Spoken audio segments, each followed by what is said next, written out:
Hey everybody, thanks so much for joining us here on KXAN Plus for Nick's First Warning. I'm Daniel Marin filling in for Esme this week, and this week we're talking about something pretty big. We're talking about the fall outlook as summer begins to wind down. So let's go ahead and bring in my friend, Chief Meteorologist Nick Bannin here at KXAN. All right, Nick, before we get to the fall real quick, how did the summer end up? I know. You know what's going to be weird is so much of how the summer ends up is actually going to depend on the next few days. Just looking at the date now, and I have to remind myself, it is the 28th of August. And I don't know if you ever used the knuckle method to figure out how many months, how many days are in a month. Well, I was doing this the other day, and I was like, oh, August is one of those months with 31 days. Right. So we still have a few more days left of August. And weirdly enough, we could end up with a wetter than normal summer and a cooler than normal summer, depending on the next few days. Just the final days of August here are going to make or break whether it was drier than normal and warmer than normal, or wetter and cooler than normal, because we are so on the cusp here of being one or the other. And by the way, welcome to Nick's First Warning, Daniel. We've had Jennifer do this before, and now it's your turn. Welcome to our weekly show here. Of course, happy to be here. Yeah. All right. So if summer ended now, we can take that graphic and show you what the numbers look like here, because it is so close. We are only a tenth of a degree warmer than normal since the beginning of summer to now. And remember, meteorological seasons are full months. June, July, and August is meteorological summer. So we're at the very, very end of it here.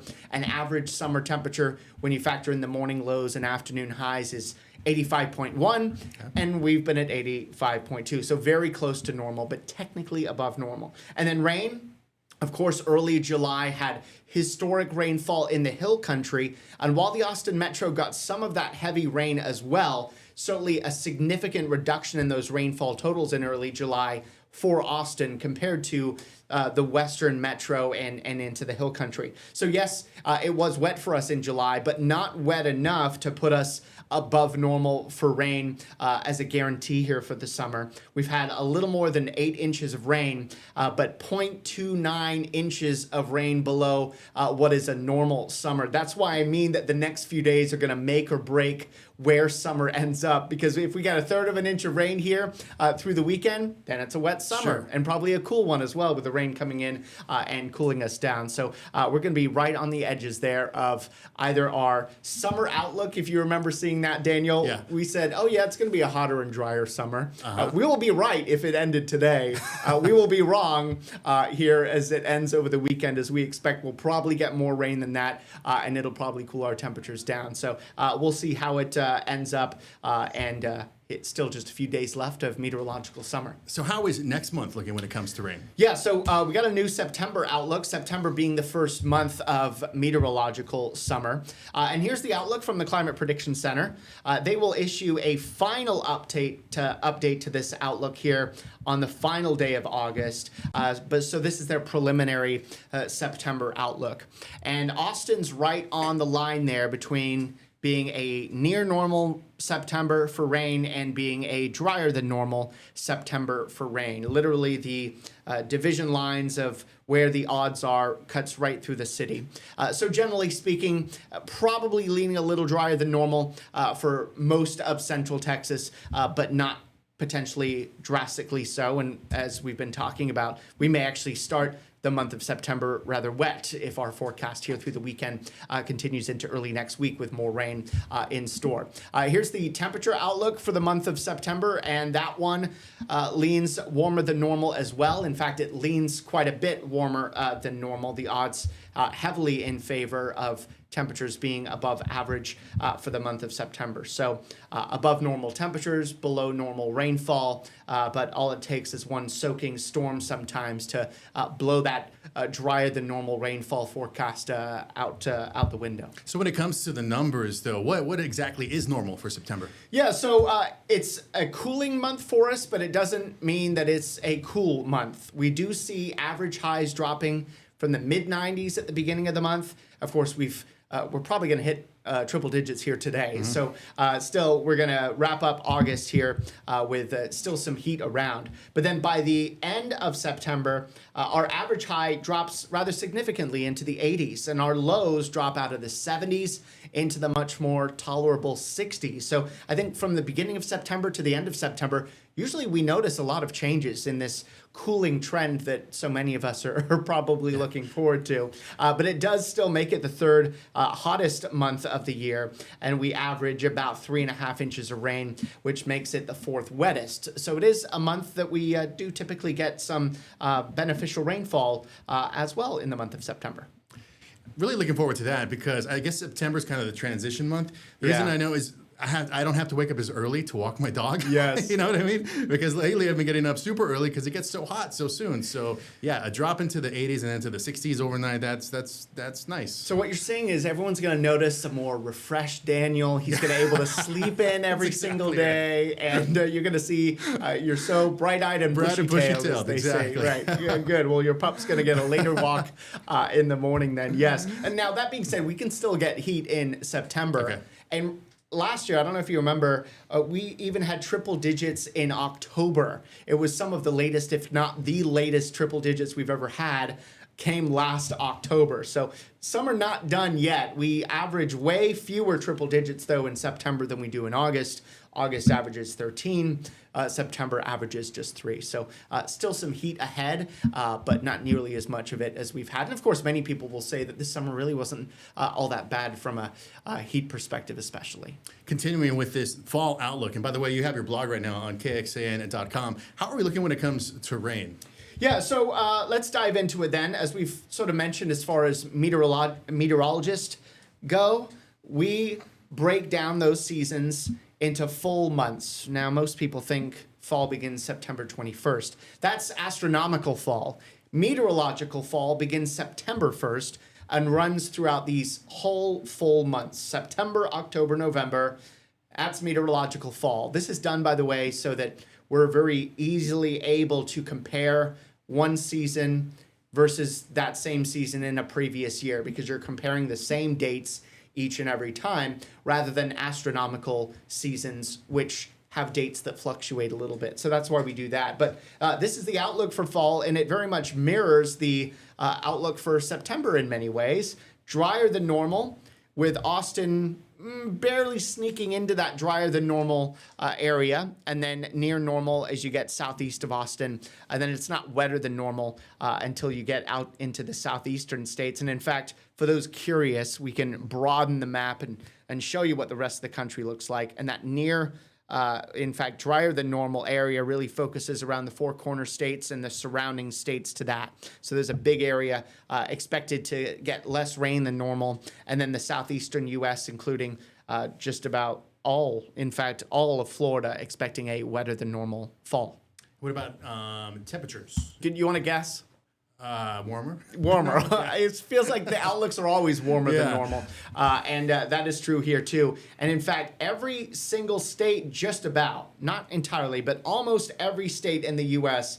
is expecting, at least in the lower 48, a warmer than normal fall. There's a few there in the upper Midwest, parts of Montana, North Dakota, even a little bit of Minnesota there, expecting a near normal fall, but so much of the country expecting a warmer than normal season. Now, this does not mean that we're not going to have some cooler than normal periods. And of course, from our previous map, it also doesn't mean that we're not going to have some rain in fall as well. And in fact, the beginning of fall may be rather wet. It just means that the season as a whole, when we all wrap it up, will be likely warmer than normal for not just here in Central Texas, but much of the country. And why is that? What determines when a year is warmer than normal or drier than normal? Well, some of the outlooks for the temperature perspective, at least, do account for our warming climate.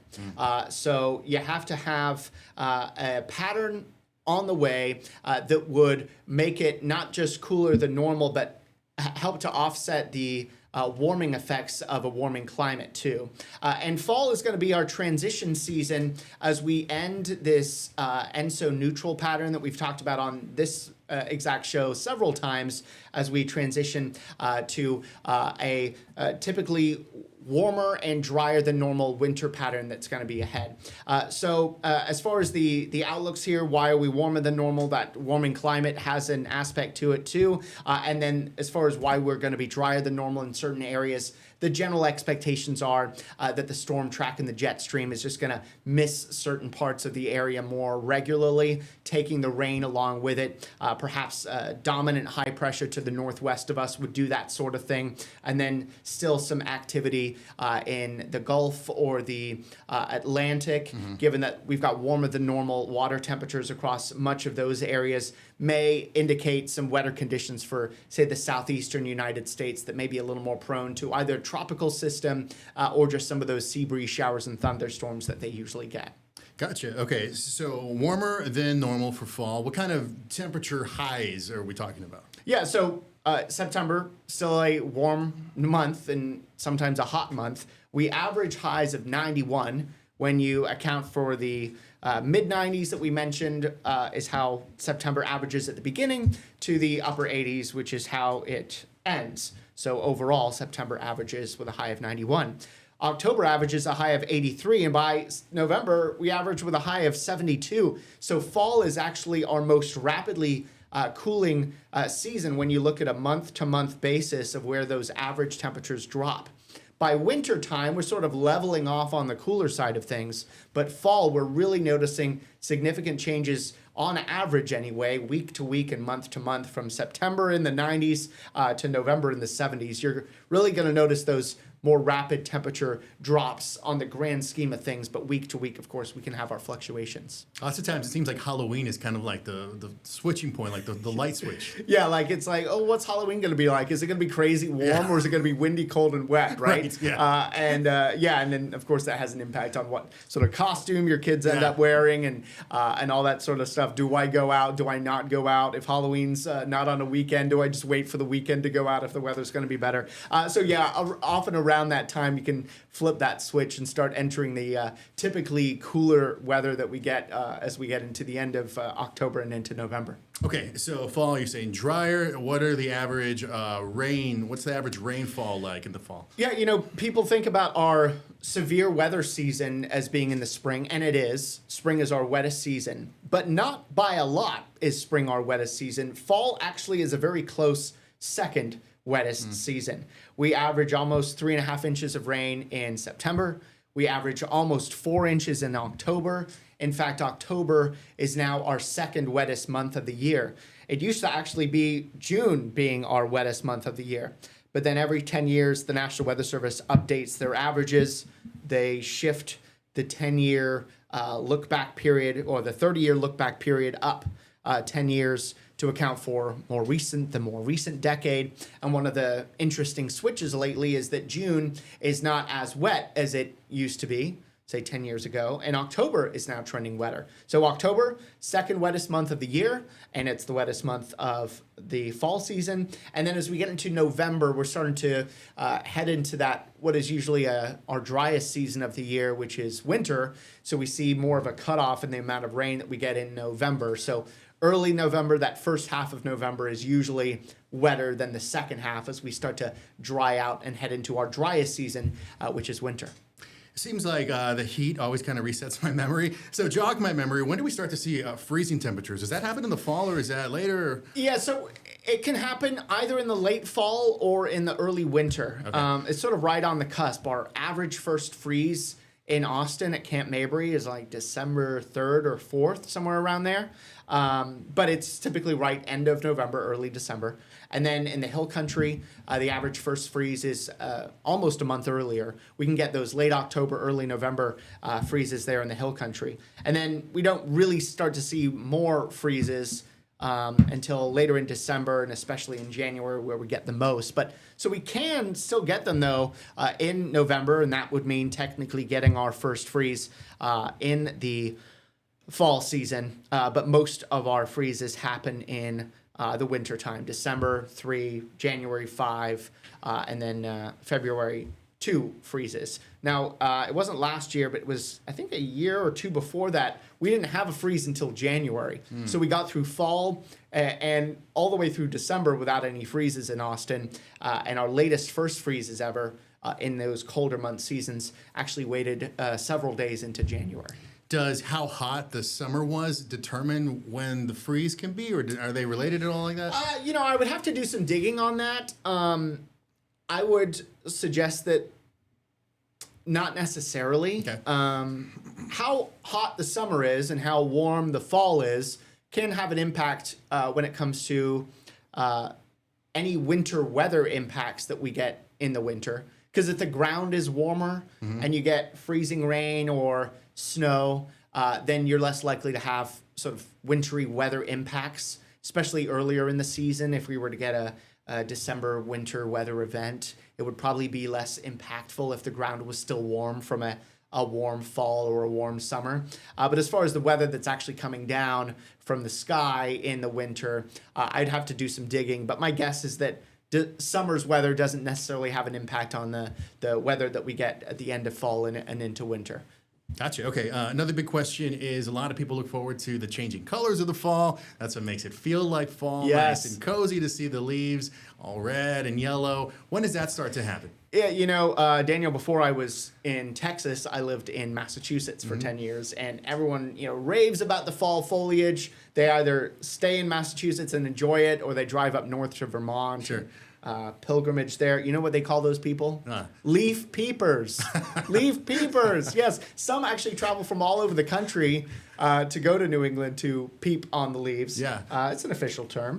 But you can see when we typically see our best leaf color in there's the entire state. So it's late October, closer to the Panhandle, and then you get closer to parts of North Texas, and then you're getting closer to mid-October, early November, and then here in Central Texas, it's closer to late November. So we've still got a ways to go. Parts of the hill country, though, may see the improved leaf color before that leaf drop around mid-November. But for most of Central Texas, it's really not until late November that we actually start to see those nice leaf changes there. So we still have a ways to go.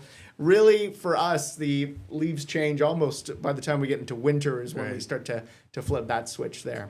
I just wanted to ask you this: as you received this fall outlook, did it surprise you in any way? Is it what you were about expecting? I suppose the only surprise is that the beginning of September is looking a little wetter than usual, with more opportunities for several rounds of rain, and it does not look like it's going to start that warm either. Once we get past this weekend, next week's looking slightly below normal. So I suppose the only surprise would be that often so much of these outlooks, the confidence is highest on what's going to happen at the beginning of that period because it's closer to now. Sure. So your forecast for the beginning of September may lay the groundwork for how confident you are about what's going to happen for the winter. For the season as a whole. And you can see here, I know some of this is for the last few days of August, but we got some rain at the beginning of the month of September too. And then from a temperature perspective, with average highs being 96 this time of year, much of our next 7-day forecast is below average, especially as we get into September. So I would have thought that the forecast may have leaned a little wetter, or cooler than normal, or at least closer to normal rather than being dry and warm. But of course, fall isn't just the month of September, it's October and November too. And the Climate Prediction Center isn't just forecasting just for the month of September when they're looking at fall. But that's sort of what I would be looking at there. But as we mentioned, as we transition back to La Nina here this winter, which is warmer than normal and drier than normal, we're going to start feeling some of the effects of that in fall. And I think that maybe that's what the Climate Prediction Center are leaning a little on, is that those warmer and drier than normal typical impacts of winter may actually begin as we wrap up fall, and that may have sort of been a part of that outlook there. We have a lot of big events in the fall. We got ACL, we have F1, those kinds of things. So I don't know if you could go back to one of your slides. Yeah. Any idea, any type of guess? Like when it comes to ACL, the first 2 weekends of October, sometimes it's hot, sometimes it's dusty, sometimes it's rainy and muddy, and a day can maybe get washed out. Although I don't think that's happened. Although I think there was a lot of mud that they had to close off areas just a couple of years ago. Any idea what that could be like this year? anecdotally, our weather team often says that there's a wet weekend of ACL Right. and then there's a dry weekend. It's not necessarily always the same weekend that's wet versus dry, but they usually get one good weekend out of ACL, and then that would mean that the other weekend is not so good. There's nothing that is pointing one way or the other this far out. We're still in August, and while these outlooks here are 1 month trends or 3 month trends on what the bigger pattern of a pattern would be, not something necessarily that we can glean on and point more specifics about a specific weekend or a 3-day period. But I suppose if you're going to take anything from a warmer and drier outlook, it would mean at least very provisionally you're in better luck as far as planning outdoor things for the fall season ahead, but only very marginally so.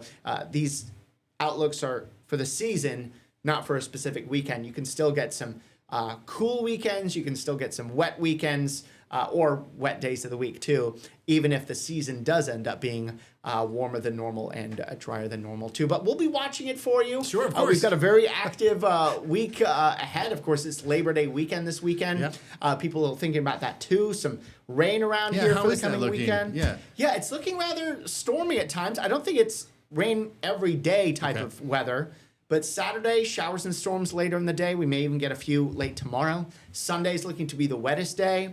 Monday, Labor Day itself, some rain and storms may linger into the beginning of the day. I wouldn't cancel those outdoor plans, but especially if they're on Saturday and Sunday during the afternoon or evening, I would consider having a indoor backup ready to go just in case those plans turn wet and stormy. There's also a low 1 out of 4 flash flooding threat for Friday into especially Saturday and Sunday that we'll keep an eye on. So we've got you covered all weekend. We've got a team of 5 meteorologists so that there's always one of us around watching this stuff. So even on a weekend, we've got you covered with our team here in place. Yeah, I think a lot of people don't know that even when they see one of you on television, there's another meteorologist back there on another computer just kind of also putting in some work. Yeah, and if they're not back in the forecast center, we're all communicating via text all day long, back and forth in our weather group chat, talking about what's happening anyway. But as you can see here, we've got the blog up on KXAN.com. It's on the homepage, but you can also get this blog and many of our weather blogs just by clicking on the weather and traffic tab and then scrolling on down to weather blogs, and you can get the latest information for you right there. All right, so as we wrap things up here for our viewers at KXAN Plus, wondering what's the big takeaway from the outlook? What would you tell them? Leaning warmer and drier than normal, but that doesn't mean we're not going to get rain this fall. In fact, the fall itself, which begins here next week with the beginning of September, may actually start a little cooler and wetter than normal, which I know many people are still looking forward to. All right. Well, we want to thank you for joining us so much. For Chief Meteorologist Nick Bannin, I'm Daniel Marin. Thank you so much for joining us here on KXAN Plus for Nick's First Warning. We'll see you next time. Have a good evening.